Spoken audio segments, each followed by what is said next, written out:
Hi everybody, this video is prompted by a shop customer I just had. Joe from Kellyville was asking about pool heating. He's a new pool owner with a fiberglass pool. So I decided that I would get down all of the differences in a video for him and for everybody else. So let's compare the different types of pool heating you can have. So I've got down gas, heat pump, solar. We seem to have a lot of interest in the heat pumps at the moment. They are being put out there as I guess environmentally friendly or economic to run.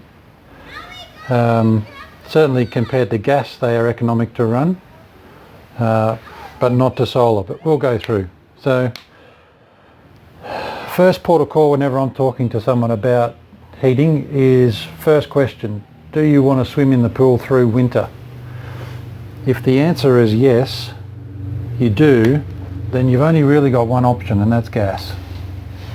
Because heat pumps and solar for the most part will not operate through winter. There's just not enough heat in the air. Heat pumps, if you've got a whopping great big 24 kilowatt heat pump on 3-phase and blah blah blah blah, yes, it will work through winter, but my way of thinking, like at looking at 25 to 30 grand for one of those machines, you're better off just to go gas and just pay for the gas bill.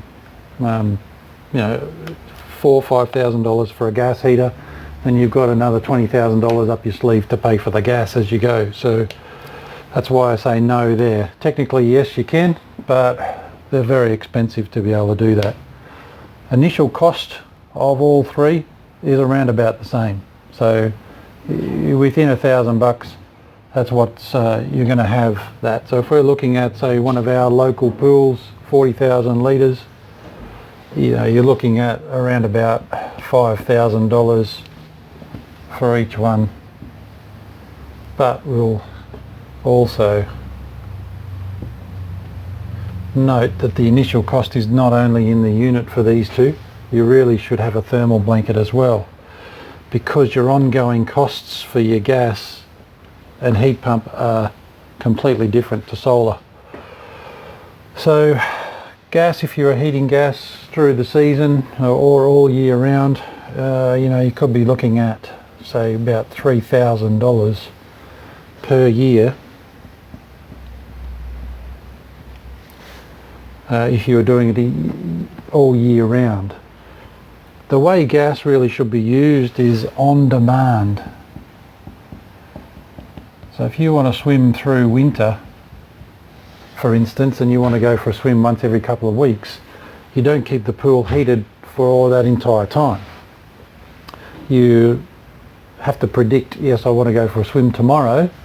You have the blanket on, turn the heater on, and then the day before, and then within that 24-hour period it'll bring the temperature up.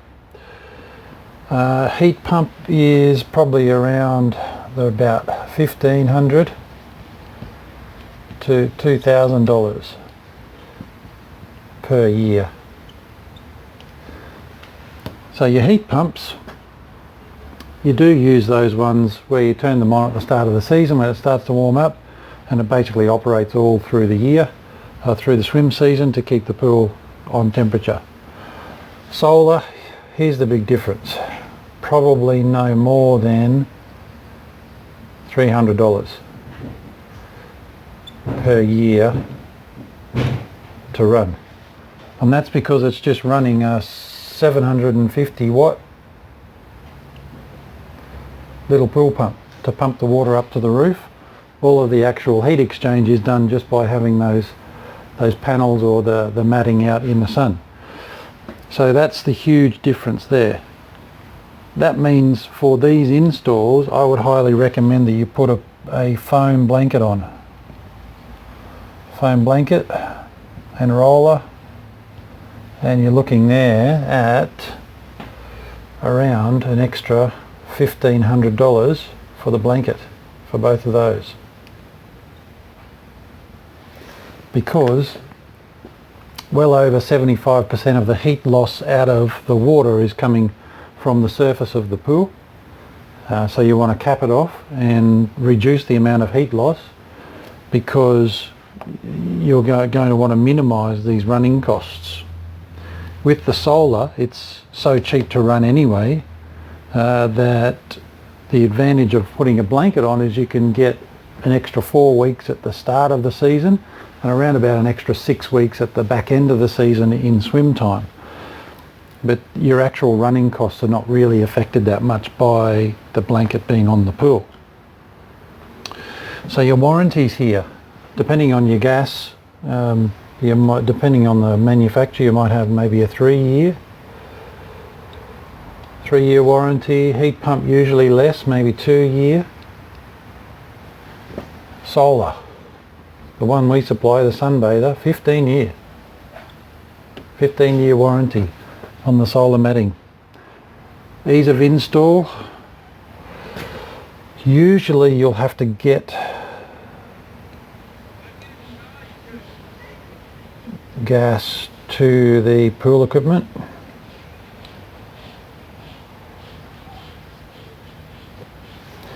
Sometimes with a heat pump, depending on the size, you may need to get 3-phase power down there, or you may need to pay for an electrician to put a new circuit, a larger circuit there, depending on what the installation was, how old it is, whether they've got a 20 amp circuit down to the pump box, 30, 40, depends on what's happening there.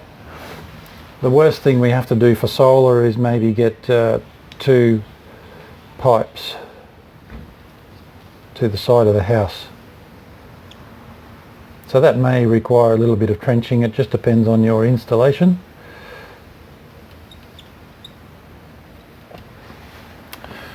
So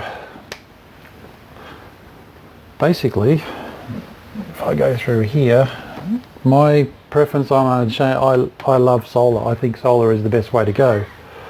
So, but solar won't work for you in winter.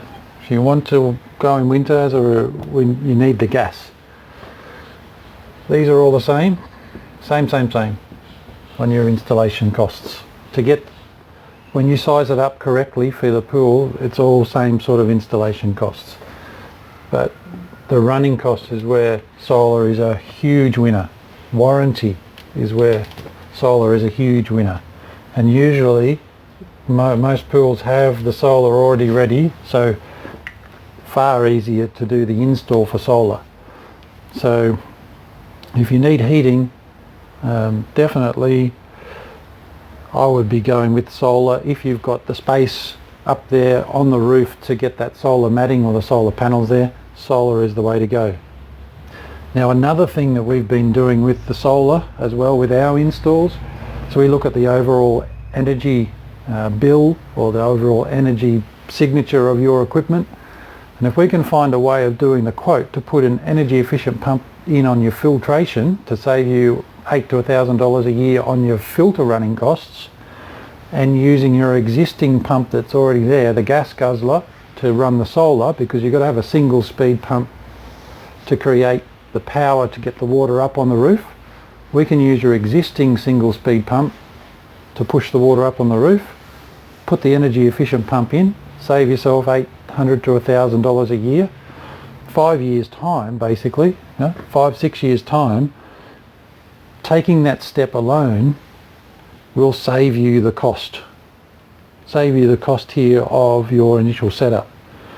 This is a saving here compared to the other two as well. So hands down, my preference to give my customers is solar every day of the week. Solar, solar, solar. So I hope that explains it. Hope you're a little bit wiser about the heating, and we'll just go from there. Thank you. Bye.